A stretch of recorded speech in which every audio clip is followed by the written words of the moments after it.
I Uh, hope all of you are keeping safe. y- yeah. Can I start?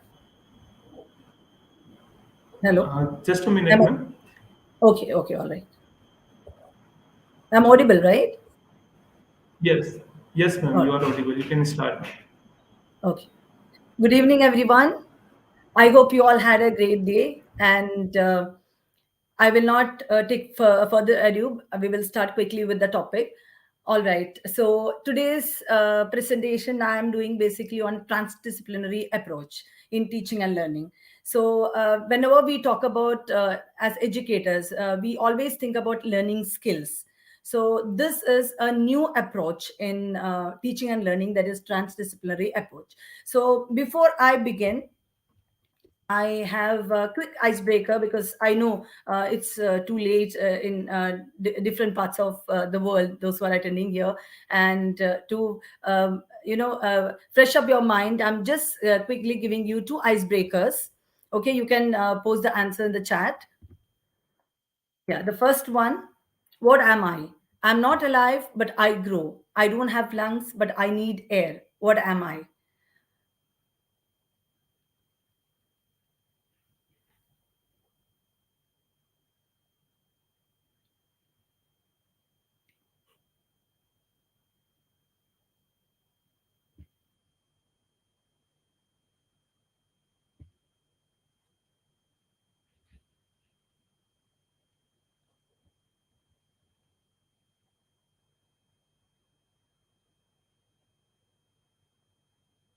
Okay, knowledge.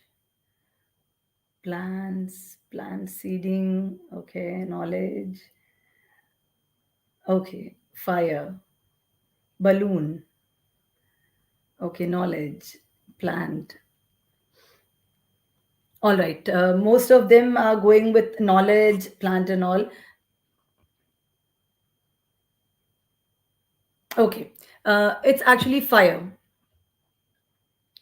It grow, right? It grow, and it doesn't have a lung, but it needs air. Okay, so the next one.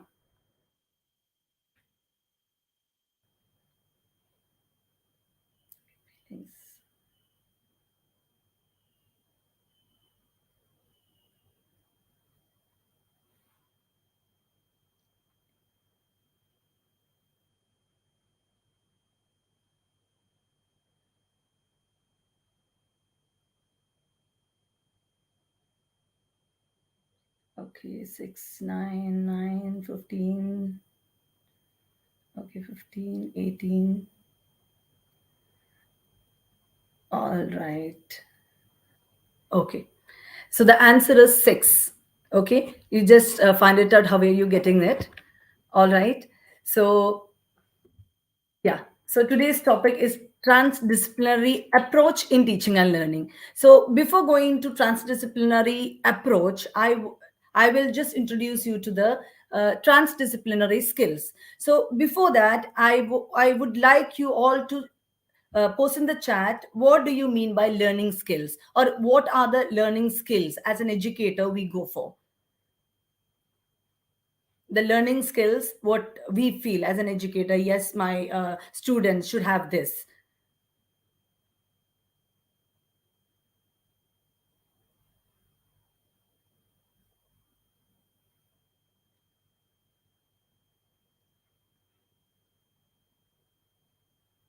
Some are messaging that audio, audio is not there. Could you please check?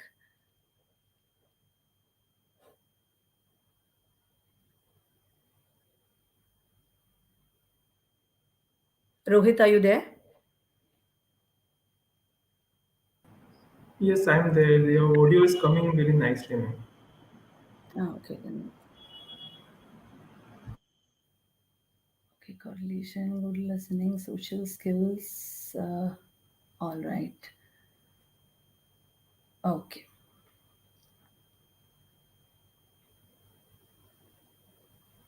Yes, reading, okay, concentration, all right.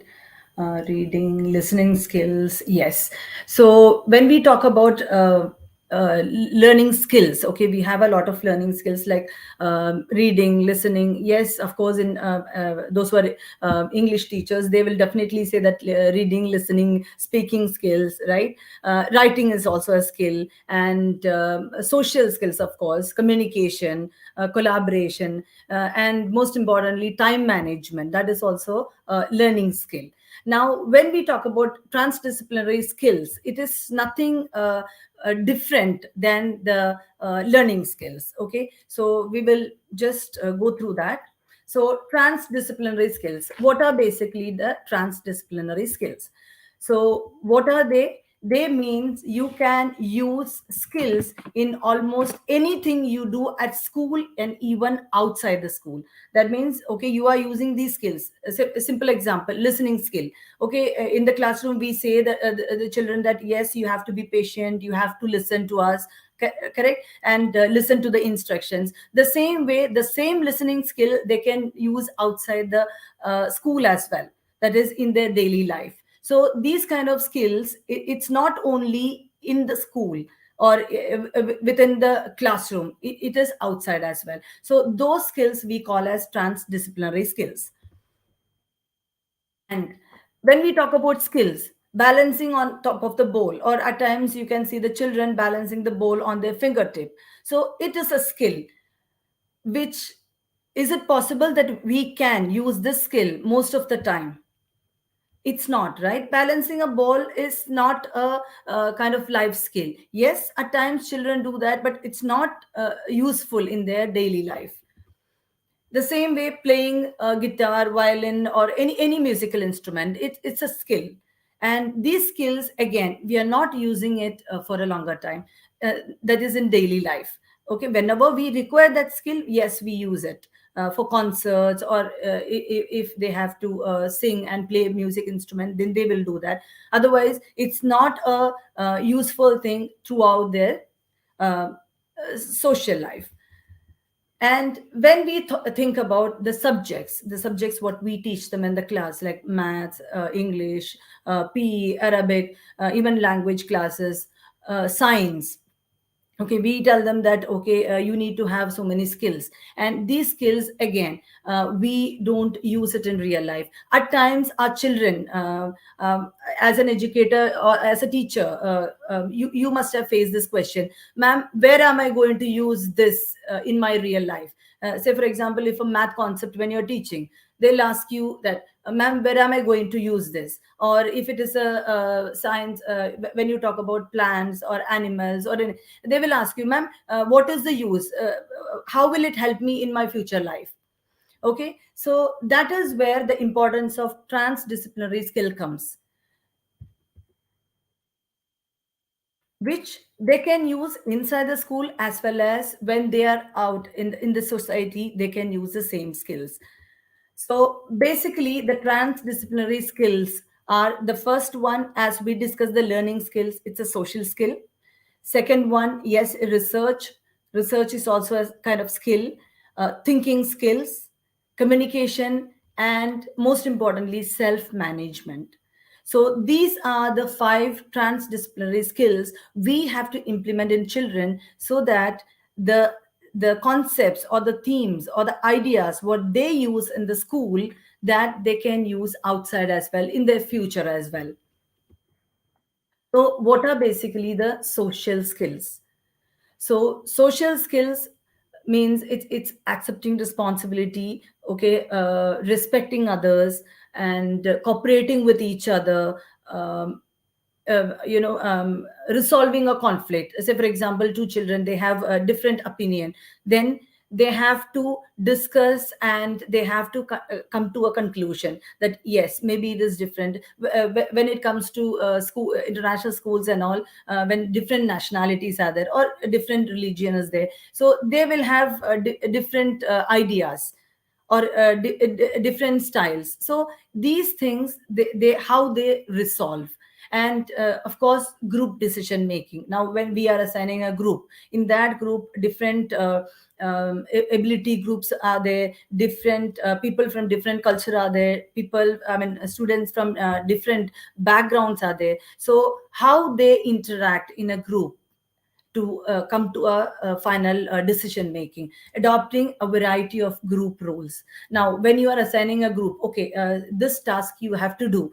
Now everybody says that, okay, I will be the leader of the group, then that group will not work. So they should know that, yes, I need to, okay, I am good in drawing, so I'll do this task. Okay, I am good in verbally I am very good in presentation, so I will do that. Okay, I am a tech savvy, so okay, I will do the presentation part. So likewise, they among themselves have to understand that, or the conflicts they have to solve, and the cooperation should be there, and then they have to come up or work as a group. So these are the social skill which we have to develop in the children. The next one is the thinking skills. Thinking skills, we all know that when we project a question in the class, okay, they should know that, yes, comprehend the question, and then if it is a kind of application one, yes, we have to apply this in certain concepts. When you teach, you give application type of question as well, so that the children they know, okay, in which situation we have to use this theme or the concept. Then analysis, how to analyze certain problem, or how to find a conclusion for that. Synthesis, evaluation, we generally use all these.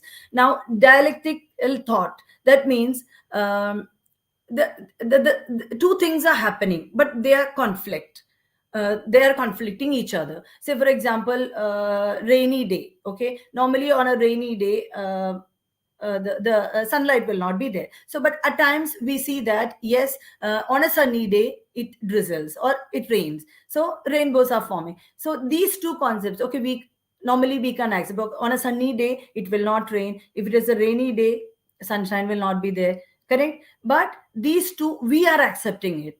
Why? Because we know what is the reality behind that. So the same thing, the thinking skill we have to implement inculcate in our children as well. And then metacognition, we all already know that, that is awareness and understanding of one's own thought process.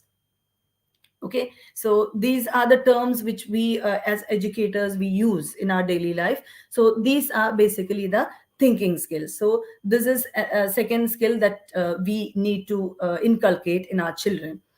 Now third one, nowadays we all are using it in our classrooms, research skills. So even before we start a lesson, or before starting a new topic, or it's as a general question, we give them a research work, or after finishing a concept we tell them that, okay, so if these things are happening, then how will you react? Or in English, normally teachers used to give like, okay, find out more about this and present it as an article. And if it is a science one, they will ask the students to make a miniature of whatever is their findings. So research skills always we give in the classroom, we use that. And research work, it is not that it should be an individual task. We can split it among students in a group, we can give them different parts of the same research work, and they can together present it as one as well. Or else it's up to you, depending on the level of your children, the students in your class, you can give that. So in research skill, basically question formation comes, observation, planning, collecting information, organizing and interpreting data. Once they collect the details, okay, they have to organize it in a orderly manner, and they have to interpret those data, and then finally they will present it as their research work. Okay, their findings, what is it they will present to us. So research skills, obviously as an educator we all implement in the classes. Next one, communication skills. Already we have discussed, that is again one of the learning skill. As a learning skill, we use in our classrooms. So listening, speaking, reading, presenting, viewing, non-verbal communication. Non-verbal communication, as teachers, we all are aware of that. With a look from your side, the children will understand what they are supposed to do, or with a gesture they will know, okay, they are supposed, they are not allowed to move, or they are not allowed to speak in the class. And with a nod or with a smile, the children, you at times as teachers, we communicate with the children with non-verbal methods. It's not that always you have to speak in the class. Correct. So those things, basically the body language, they observe you and they will get to know that yes, these are the same way. The children, with the peer, with their friends, they have this non-verbal communication. So these skills are also important. It's not only always the verbal one, it's non-verbal communication also matters. Next one, self management. Self management, the important thing is managing the time and being safe, then making their decisions, healthy choices, and appropriate behavior in the classroom, even outside as well, when they move out, or when they are in a function or anyway, how to behave and how they have to demonstrate themselves in different scenarios. That is a self management skill. And then demonstrate gross and fine motor skills, be organized, that is also important, and make informed decisions. Okay, as students, they cannot take their own decisions, but yes, they have to be sure about what is right, what is wrong. They have to know that yes, this, if I do this way, I can be okay, in a high position, or I can score more marks. So all these points they should know. So these are what we call as self management skills. So this is again, we have to demonstrate them. Okay, so this is how you have to practice yourself, so that you will be reaching to a greater heights. So in the classroom also, you have to tell them that okay, how to go about studies, how to they have to take learning seriously. It's not that okay, just they have come there, they are completing their notes, they are sitting there attentively, we don't know whether the concentration is there or not. So we have to make them understand, yes, these all are the particular skills which they have to have during their learning, teaching learning period. Then approaches of teaching and learning. Now we have different approaches of teaching and learning. So I want you all just to post in the chat what are the different types of approaches, okay, in teaching and learning, that you are aware of.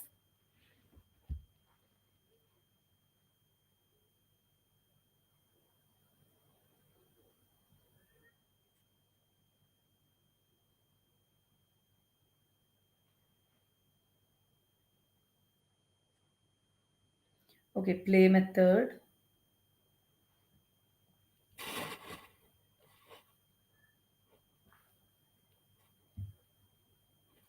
group discussions, yes.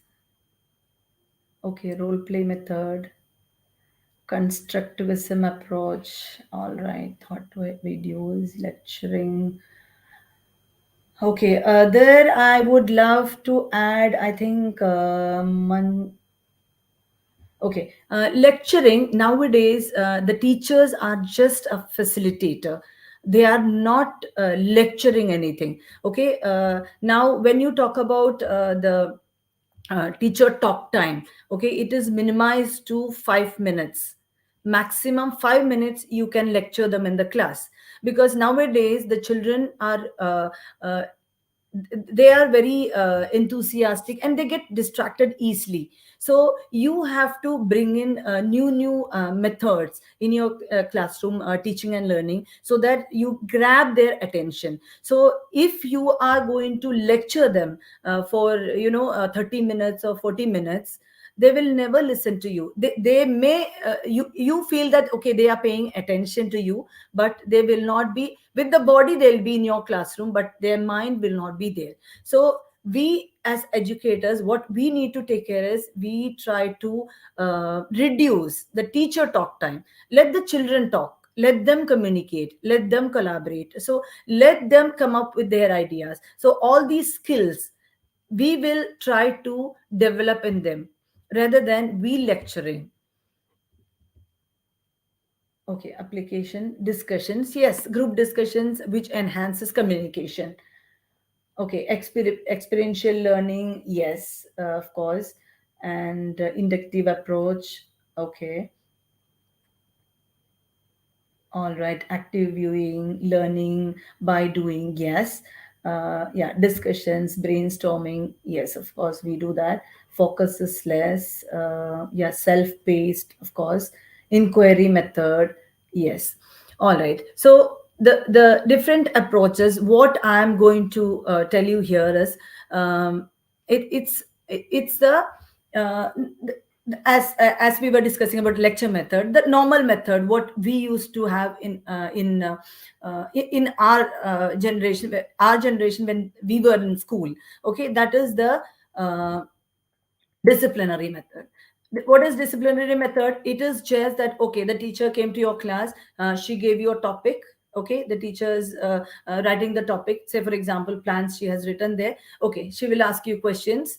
All right, and then she will explain or she'll lecture in the class. Okay, this is the other things, okay, about plants.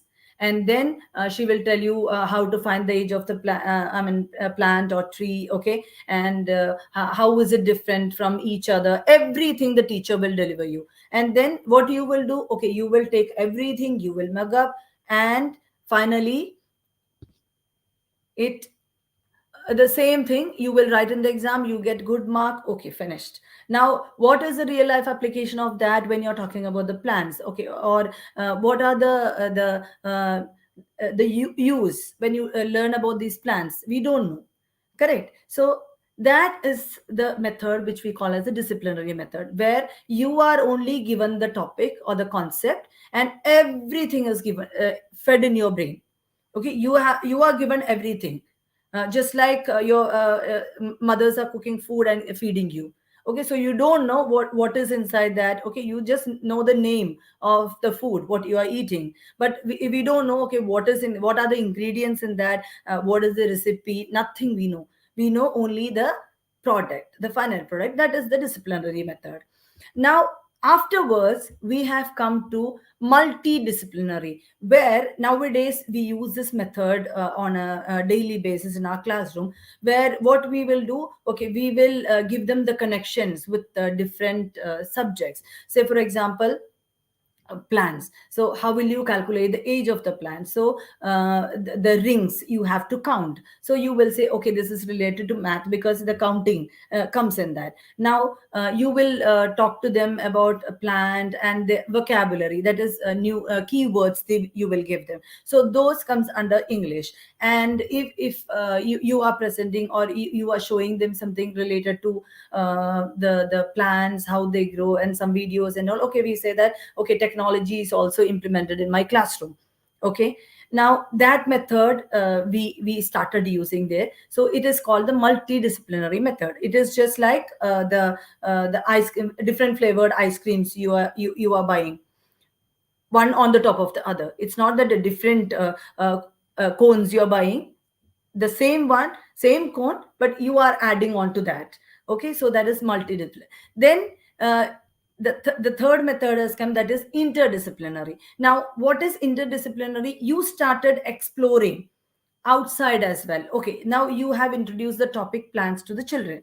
Now what you are doing, okay, you will brainstorm certain things. Okay, you will tell them these are the methods. Now you are giving them freedom. Okay, you go directly to that particular place. Okay, you just observe the plant or the tree which is there, and you just try to find out, okay, what are the things you can find out from there. So these things, what you will do, okay, you are telling the children, okay, explore. And then you can even invite somebody from outside, okay, who is not associated, or anybody in your organization itself, who can speak about that particular point, in a authoritative manner, so that person can subside all the he can satisfy all the queries of the children. So this is interdisciplinary. So you started connecting with others. And then Now we are coming back to our approach. So already three approaches we have done. So I have taken this example of migration of birds. Okay, so I have told you the example of plants as a simple way, but I have taken the example of migration. So in migration the same thing happens. All right, so we are inviting guests and the interdisciplinary thing we have done. Now we are moving on to transdisciplinary approach in learning. Now when it comes to transdisciplinary approach, okay, we use all these transdisciplinary skills, that is social skills, research skill, your thinking skill, okay, self management, all these skills we use, and we try to connect it with the subject as well as their uh, real life. So mostly most of the time they are it is related to their real life. Okay, so it's not that, okay, you are teaching them a topic, okay, you connect with different subjects, you brought somebody from outside, okay, they can deliver the topic, in a elaborative way to the children, okay, everybody has understood. No, we will tell them, okay, you go explore, okay, you find out yourself, and you come back and discuss in the class. Okay, even you can seek help from your teachers, other discipline teachers from other discipline, and you can ask their help as well. So transdisciplinary approach in learning enables students to create connection between various school subjects while exploring a relevant concept, issue, or problem that is in their real life. So actually using this transdisciplinary approach, we are preparing the children for facing the real life. Okay, so what are their objectives? So what are the objectives? Yes, again, it is not only connection of one topic to the other school object subjects, but it is to get students a deeper understanding of the concept or the theme or the idea what they are learning. So what happens is, okay, they are seeing the connections, they are realizing the fact that yes, this is how it happens in real life. And this system makes it easier for them to remember what they have learned, rather than mugging up and keeping it in their mind, and maybe after 2 days, 3 days, nowadays the children, they forget it within seconds. One lesson is over, for the next lesson when they go, they forget about what they have learned.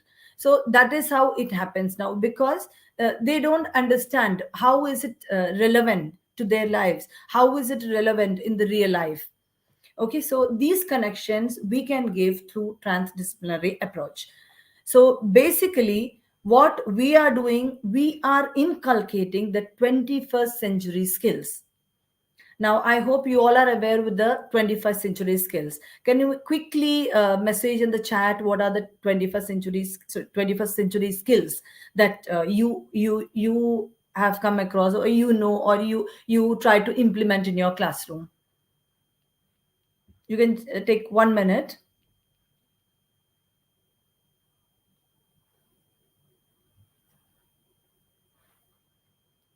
The 21st century skills.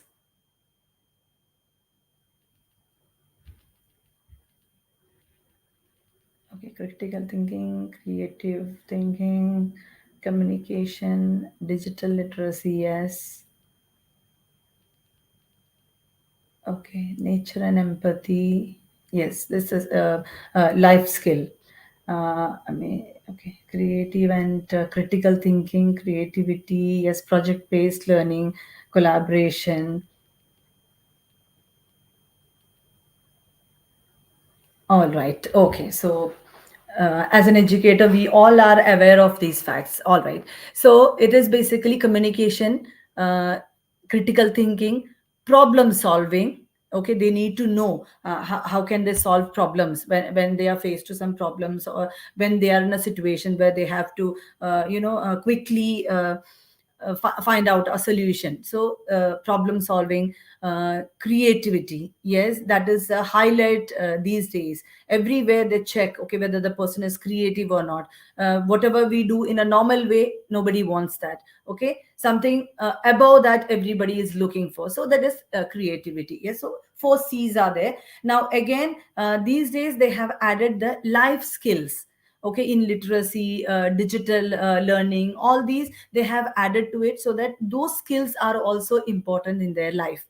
That is the life skills. Okay, they need to know how to manage money.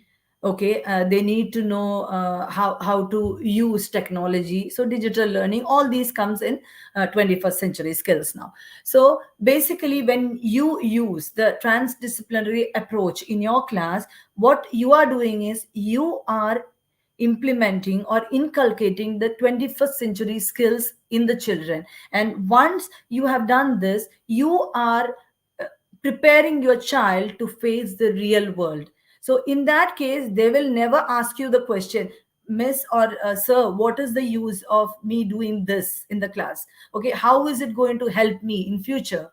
Okay, we have learned about sine, cos, and tan and all in maths. Okay, now at times I hear this question from even at home, even from my students as well.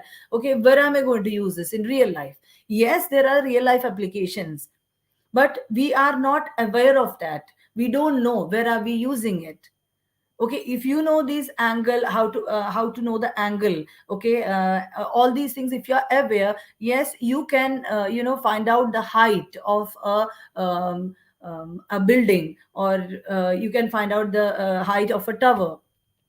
But the problem is we don't know how to use in real life. As I said, in the lecture method, the disciplinary approach, we have learned about this. Okay, we know that, okay, this is what is sine, what is cos, what is tan and all, but we don't know how to use it in real life. So it will not help. Now, what does transdisciplinary learning look like in a classroom? So what are we going to do when we use this transdisciplinary approach in a classroom? Okay, now the most important thing is it is not a one man show. That is, okay, I am going to implement a transdisciplinary approach in my classroom. No, alone me, I cannot do that. I may require support from my subordinates, okay, from my line manager, or from the people who can support me well with this one. Okay, so it's basically a collaboration. Okay, somebody mentioned in the chat box that project based learning. So project based learning is also a kind of transdisciplinary approach. There again, in project based learning, you will not include only that particular teacher and the particular group of students. Okay, you need help from different teachers. It happens across the section. So it happens across the classroom. Okay, so we require the collaboration and communication between the teachers. Okay, between our colleagues. Then the major purpose of transdisciplinary learning is to understand the world around us, that already we have discussed, because they are exposed to the real life situation. So their collaboration part, as well as the problem solving skills, okay, we are improving that. Then they should be contextualized in and applied to real life, and not that the traditional school method, like, okay, you are going to the class, okay, you are sitting there, okay, you are disciplined, very good child, excellent one, you sit there, okay, you complete your notes, you studied whatever is there, next day you are preparing at home the same thing, you're going there, as well as the teachers also. Okay, the same method, okay, I have prepared so and so things, okay, this is the same thing I'm going to implement in my classroom.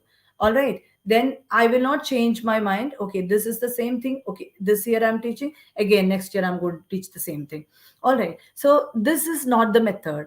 Okay, you have to expose them to the real life. So I can tell you an example from my class, that I am a physics teacher. So whenever I teach a concept which is moment. Okay, moment means it's basically the balancing. Okay, moment of force means how can you balance two things on even the balance, right? It's the same way. How can you balance it? Now, a real life example, I used to show the children that the crane. Okay, you must have seen that if a tall building is there, so to take the things on the top of the building, we use those cranes. So the cranes, if you have observed, those who have observed it, you can see that, okay, from one side, if they are picking up those the materials, okay, on the other side you can find big concrete blocks they have kept to balance it, because there will be a tower, and the balance will be on the top, and one side if you're picking up things, the other side you can see the concrete blocks, and depending on the weight was they are bringing up, okay, depending on the same way, they will be arranging um the other side as well with the concrete slabs. I don't know how many of you have observed that. So I used to tell the children, okay, why are they doing it? Okay, so to compensate that. Otherwise, what happens? They will lose the balance and they will fall. So we cannot afford that, because we have to bring this, because a person how many sacks of cement or even those blocks they can carry on the back, right? So that is why to make our lives easy, we use these things. So how is this moment, okay, connected to real life? So these examples we have to show the children, so next time when they see this, okay, they will go and check, okay, oh, this is how it happens. And most of you must have seen um, the roller coaster, correct? The principle behind roller coaster is also there in physics. We teach that. So last time when I said this in the class, because it's a centripetal force, that is towards the center there is an attractive force, there is a force which helps it to move in a circular path. So when I explained this in the class with the roller coaster one, my children said, ma'am, now don't tell us anything about this, okay, because now we get scared, we want to go on a roller coaster. So when you connect all these, okay, when you connect all these to your real life, okay, what happens is the children will learn quickly, they will never forget that. Okay.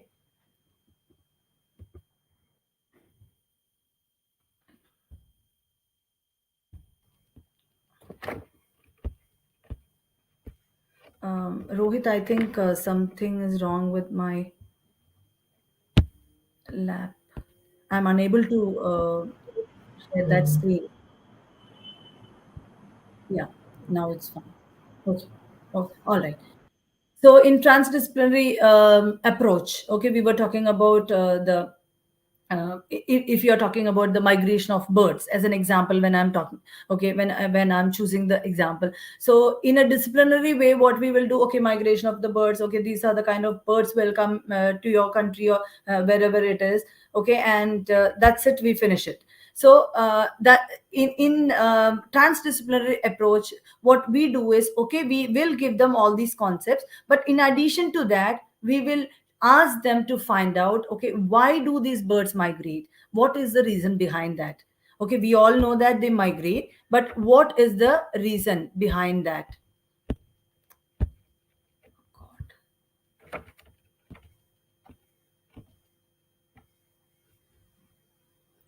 Again, I think Can you I just remove your charger if you are putting the charger on the laptop? no, no, no, no, Just try nothing is, removing it. no, no, nothing is there. Okay, let me just I don't know. Okay, last four slides, can you just present it if you don't mind? Okay, so basically, when you talk about migration of birds, you will tell them, okay, what is the reason? Why are they migrating?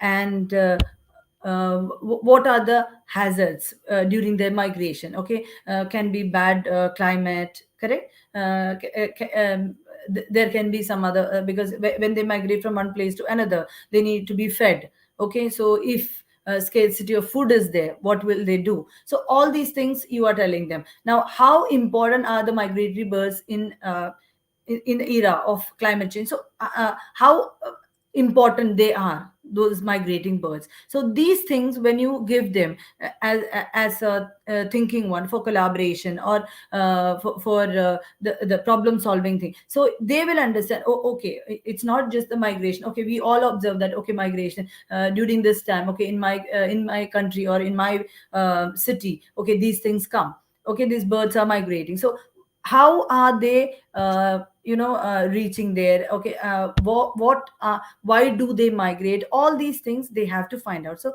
that is where we are implementing the transdisciplinary approach. Now this is just an example for transdisciplinary, the same point, but in different context or different subject area. How can you connect it?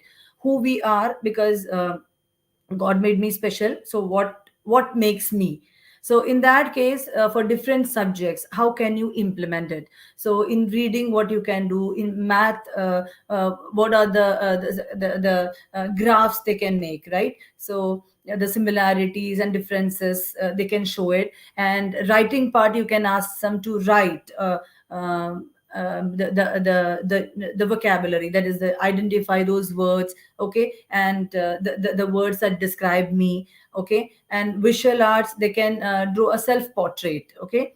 And musical, they can create a poem or a song on their own about them. And if it is a language, I have taken as a Spanish language, but if any other different language you choose, okay. Um, what is to be used for who we are, or who am I? How will you say in that particular language? And PE, okay, self awareness, how can you yourself, that kind of activities you can do. Social studies, okay, students, at times they look different, they look some similarities will be there, so they have to check those ones, and they have to identify, okay, different parts of the world, okay. If they go, okay, you can find different, some of their eyes are different, some of the ears are different, okay, the skin color, the hair, okay, many differences are. So this is how you can connect yourself to different the disciplines, as well as different parts, I mean, in real life as well, you can connect with that. And then what are the advantages? Okay, so basically, the advantage is that, okay, it helps the teachers to apply various and most effective teaching methods in the class. That is, already we have discussed the learning skills, and the ultimate aim is to inculcate the 21st century skills. That is communication, creativity, the four C's, okay, to inculcate those ones. Now, what the advantages? The first one is students develop divergent thinking and creativity. It's not only divergent thinking; it is divergent thinking means, okay, you have one problem, you can find solutions in many ways.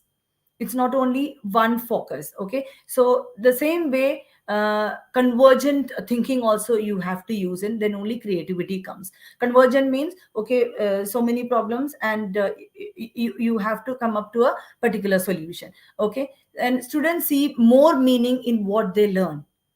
Am I right? Okay, you are not telling them only about one point or one idea or one concept. Okay, what are you doing? Okay, you are trying to connect it to different disciplines, as well as you are exposing them to real life. So these points, what they learn from the transdisciplinary approach, stays in their mind, okay. And they know, okay, how to use those concepts or ideas in real life. And next point is, students are more motivated. Yes, you are giving them an opportunity to face the world, okay. So you are giving them, okay, you have to do certain things for this particular concept. So they are getting motivated. Okay, I am able to do something. Okay, if a child is good in drawing, okay, you are telling them, okay, your task is to draw, or portrait something related to this topic. So the child feels that, oh, okay, I am only able to do this, so that is why the teacher has chosen me. So the students are getting motivated, and students learn a language of a problem, that is how to solve a problem. basically. The language of a problem is how to solve it. You will be faced to different type of problems. So at times the children don't know how to approach that. So when you are exposing them to different real life situations, they know, yes, this is the way how I have to solve these problems. And the uh, another factor is that you build up their confidence. Okay, they are telling them, okay, this work you have done, okay, now you are going to present it in front of the whole class. Okay, these are your findings. The group comes up and they present the topic. Okay, if one or the other one, okay, one may be done with the drawing, so he is showing, and another one is explaining it. Okay, maybe they have done it as a presentation. So all these things gives them a confidence to face their classmates. Okay, to stand up in front of others and speak. So this gives them a confidence. So all these are the advantages of transdisciplinary approach. So basically, with the transdisciplinary approach, our aim is to inculcate 21st century skills, because nowadays, as I said, nobody wants the children with high grades, or without any learnings, without any kind of skills. Okay, and nowadays the children are, by God's grace, it's so talented that we just have to give them an opportunity to progress in their career. Okay, there are a lot of talented students in our classroom. If you closely watch them, a lot of talents they have, and we have to just facilitate them with the different approaches. What we I mean, as an educator, we have to just give them a chance, that is a motivation, a confidence, that yes, you are able to do it. So uh, that is all about transdisciplinary skills and approach. So if anybody has any questions, you can ask me. And Rohit, I think you can read out the questions, because for me it will be difficult. Yeah, definitely, ma'am. We will just give 2 minutes to the participants to ask All right. questions, to put in the chat, and Okay. then I'll ask. Okay. All right. No problem.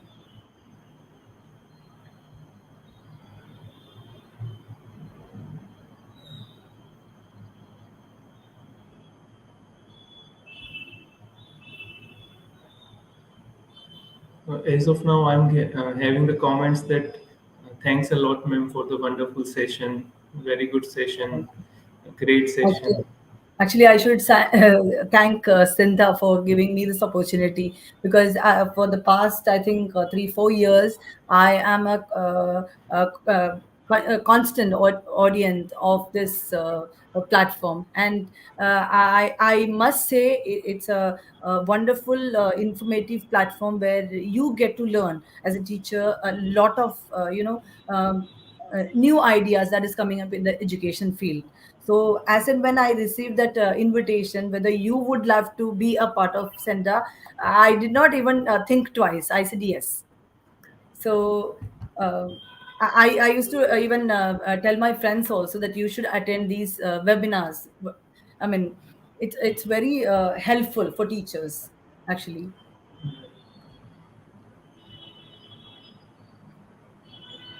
So I'm still waiting for the questions to be asked.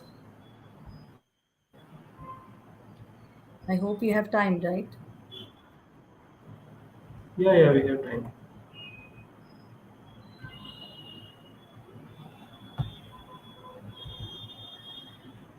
So, Mary Celestian Main, she is Yes. asking how can a transdisciplinary approach in education boost creativity and problem solving by encouraging students to explore topics across subjects? Okay. Problem solving, as I said, when they get to the real life situations. Okay, these skills, see, problem solving skills are there in inside everyone, even for us also. When that a particular situation comes, then only it comes up. Correct. So when you are exposing your children to real life situations, so they get to see different scenarios where which kind of approach they have to use. And regarding the creativity, okay, when they mingle with people around them, they get a lot of ideas. A simple example, what I have observed today in school, I will tell you. In one of the classroom, the teacher has given the topic nutrients. So the teacher asked the students in groups, okay, to present their ideas. That is the different types of nutrients and the food sources, okay, as a for the display board. So one group, I have noticed that they made on the paper, they made a picture of a child, okay, and as he is thinking that he wanted to eat a lot of sugary items and junk foods, okay, but he shouldn't eat that because he already learned that yes, I shouldn't consume these things because it's not good for our health, it's unhealthy. Okay, so that thought, and in the stomach of the child, they have drawn all the healthy food. That is, inside they have eaten all the healthy food, but in their mind always they are thinking that yes, I have to eat those junk food. So that I felt as a different idea, because see, they are thinking in that way. We are just giving them one point that okay, this is okay, about nutrients you have to give us a presentation, but different groups, they thought in different ways. So you just give them the idea, they will come up with all the creativity what they have. Our children are very talented, I must say that. Yes, definitely. So one another question I got is how does the transdisciplinary classroom looks like in terms of implementation?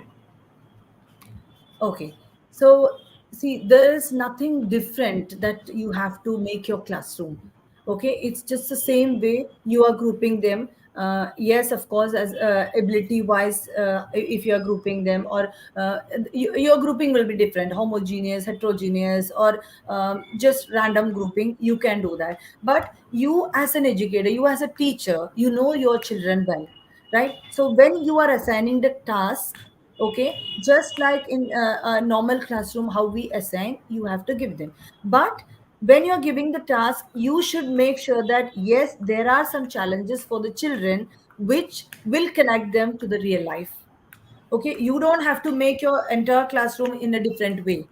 That is okay, I am completely going to change my the setup of the classroom. No, it's the same environment. Only thing, your method, that what you are implementing in the classroom should be changed. Okay, your way of thinking, rather than the traditional method. You just think forward, and you just give them the real life problems, the subject which is connecting to the real life problems. Okay. So Rohit, is it okay if definitely. I stop my presentation? Yes, yes, yes, it is fine. Okay, so I'll just do that.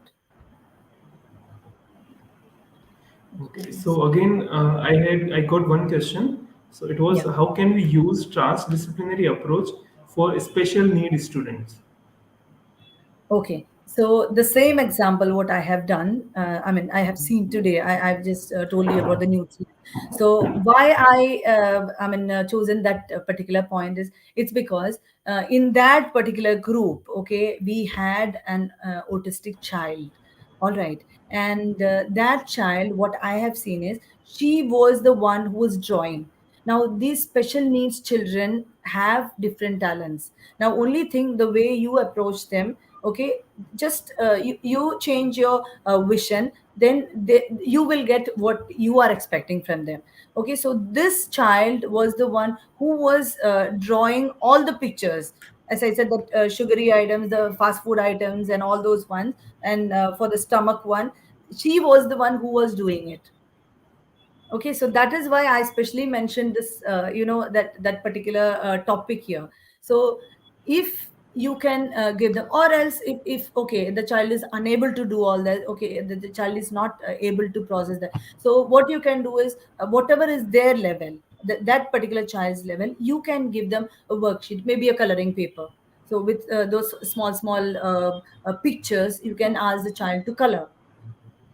Okay, so that is how you can include them in your activity. Don't ever separate those children from your group, that okay, he or she will not be able to comprehend, or will not be able to do it. Okay, so I am just keeping him or her away from the group, and I will consider, I mean, I will treat the child. See, I'm not telling that you are not treating the child properly. Okay, I will treat the child in a separate way. No, you have to include them in the group. You have to make the child say, or see, normally the children, they won't keep anybody away from their group. That I have personally experienced. Okay, even if you feel that okay, at times as an adult we feel get irritated with other adults as well, but the children will never do that. If you tell them that yes, he or she is to be included, then definitely the children will accommodate them with it.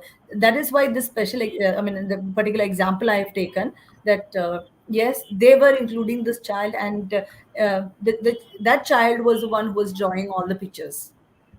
Okay, the writing part and other explanation part only were the rest of the group members were doing. I hope it answered all your questions. So, thank you, Miss Nimisha, Thank you which so much, she Santa, has for joined us joining me. from the. She has, yeah, we are very happy to have you on our platform, and also she has joined us from the United Arab Emirates. And I really thank you from all our participants for a very engaging and informative session for our community of teachers. And I'm sure that our teachers have got a lot of takeaways from this session. And also, thank you Thank you so much, so much. all participants, for engaging with us today. To register for more such upcoming webinars, you can please visit Senta website, and you can also download the Senta app. You can find the upcoming webinars there and also pre-register there. I hope. Thank you Thank so you, much everyone. for everyone for the support, and thank you so much, Sinda, once again, for giving me this wonderful opportunity. Thank you. Thank you. Thank you.